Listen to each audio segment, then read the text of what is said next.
Welcome back, everybody. Today our video is the third in the three-part video series, and today we're going to be talking about building resilience through parallel processing.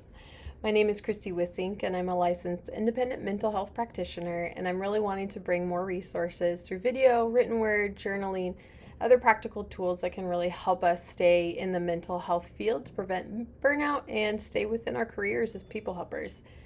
Like I said, this is part of a three-part video series on COVID-19 and how that collective trauma really impacted us as clinicians and how we can continue in this post-COVID-19 world to take care of ourselves.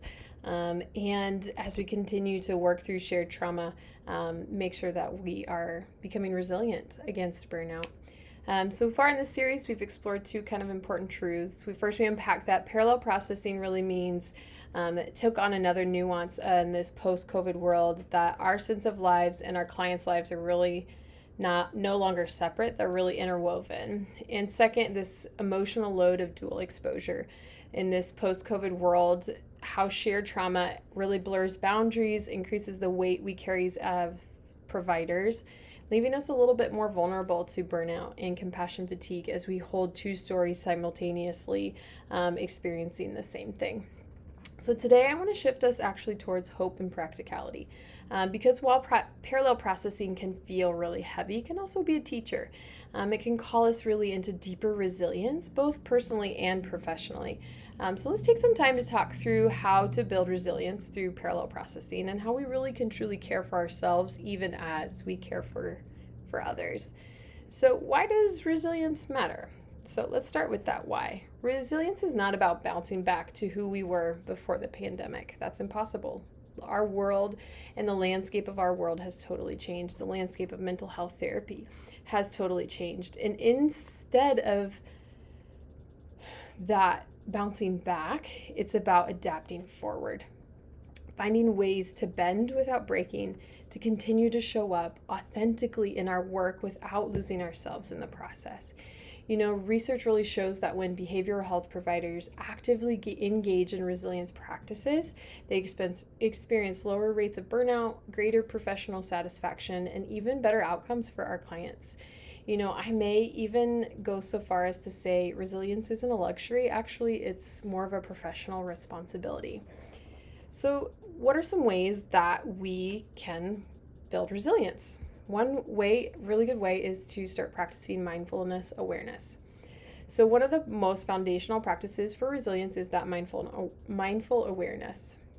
So in sessions when your client is speaking and you kind of feel that wave of emotion rising in yourself, kind of pause internally, notice it, name it silently. I'm feeling anxious. This grief actually is mine. It's an echo emotion of mine. It's not my client's. The naming actually creates a small but very powerful gap between your story and theirs, and allows you to hold better space for both without collapsing into either. We're trying to be mindful of not overwhelming our nervous system while staying present with our client's story. So mindfulness isn't necessarily about pushing the feelings away. It's about seeing them clearly and then choosing how to respond. So for example, a study by Shapiro and colleagues in 2020 found that a mindfulness-based stress reduction significantly lowered burnout symptoms in healthcare professionals. So imagine what that could look like if we intentionally wove these mindfulness awareness and these mindfulness practices into our daily practice, into our client caseload. Not just for our clients, but also for ourselves. So just maybe a practical tip. Begin and end each workday with maybe a 1 to 2 minute grounding ritual. Place your feet on the floor, take 2 or 3 slow deep breaths, check in with your body, sometimes even just placing your hands on your heart, that center of gravity, and asking yourself, what am I carrying today? What do I need to set down before I leave the office?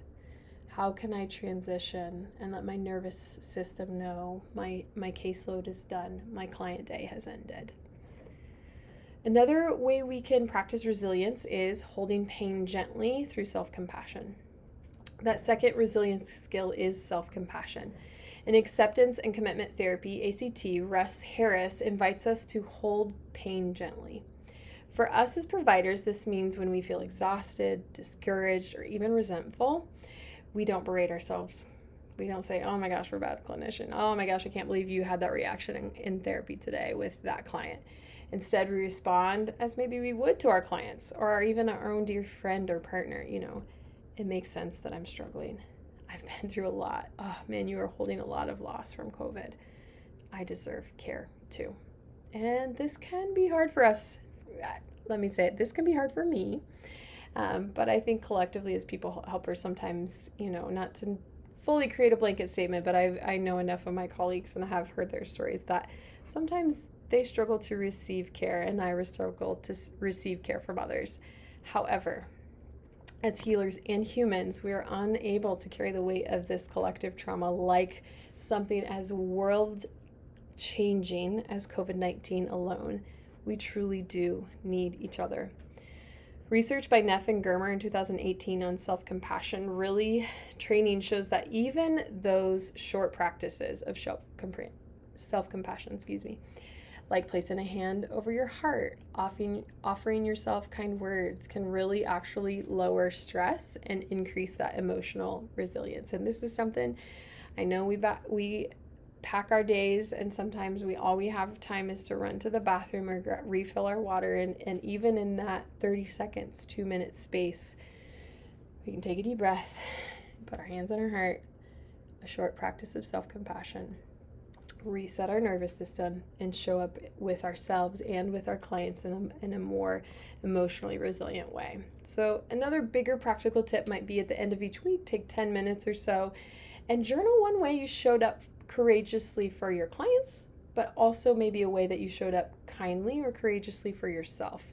This practice can help focus on making that shift from self-criticism, which we can be pretty good at as clinicians of, oh, I should have done this or used this resource, or man, I let my client down, but also to self-support, right? We are human, especially when we are holding two stories like when we went through and are going through that COVID-19 era, that we do need our own self-support and own self-compassion to walk through that. So next, let's talk about professional supervision, kind of supervision as that lifeline. Too often, supervision kind of gets reduced to checking boxes, reviewing caseloads, signing notes. For me as an LI, I don't always look to supervision. I tend to be the supervisor, but supervisor done well can be a lifeline.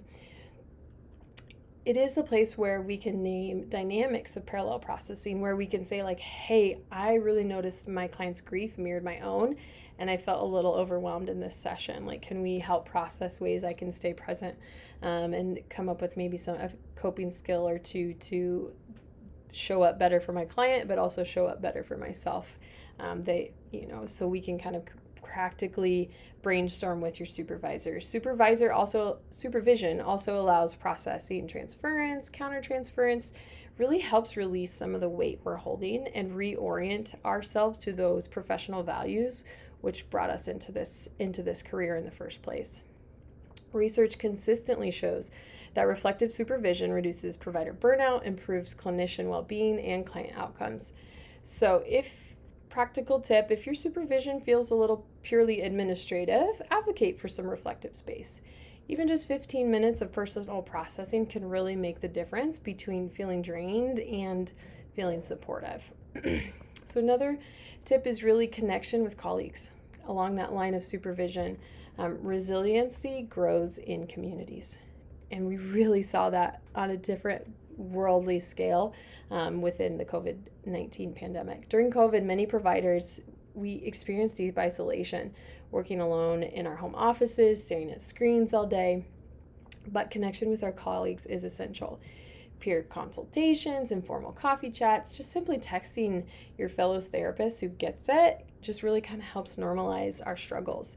There's something profoundly healing about sitting across from someone who doesn't need you to explain why this work is heavy. They already know. Research on peer support in healthcare shows that connections reduce feelings of isolation, improve morale, and increase longevity in our field. So I really encourage you, practical tip, build a ritual of connection. Schedule, put it on your schedule. If it's not on your schedule, that, hey, we'll connect later, text me and we'll get together. It's not happening, at least for me. It doesn't happen. So schedule a monthly check-in with a trusted colleague. Not just to talk about clients, that can happen, but to talk about life, how you're really doing, not just as a clinician, but as a human, as a person in your world. And also reconnecting with your values. Finally, one of the most powerful ways to sustain resilience is through values alignment. In ACT, we often ask our clients, what matters most to you? What kind of person do you want to be, even in the middle of hardship? And these questions are just as essential for us. When we reconnect with our values, why we became therapists, what gives our work meaning, we really find strength to keep climbing that mountain with our clients. For example, maybe your core value is compassion or service or growth. On days when the work feels heavy, remind yourself, I am choosing to keep climbing because I value compassion. Research shows that value-based reflection enhances motivation and buffers against stress in healthcare workers. So I highly encourage you, practical tip, write down your top 3 professional values on a sticky note, keep it on your desk. So whenever burnout whispers, you can whisper your values and answer back.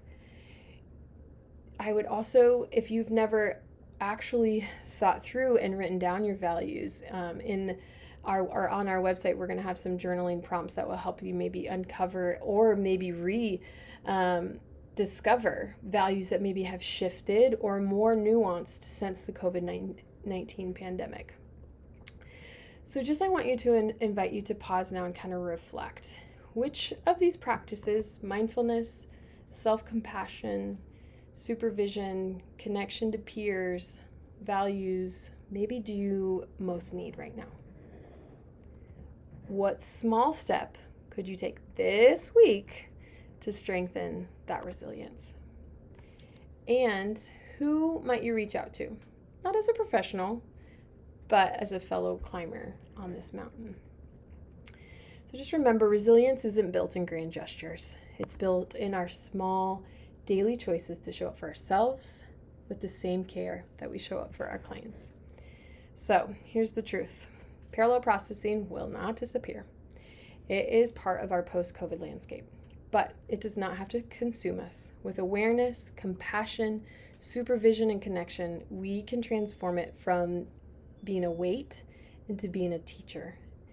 We are all climbing mountains. Some days the path is steep and the air is thin, but together as a community of healers, we can climb. So in that shared journey, we find strength, not just for ourselves, but for the clients who walk beside us.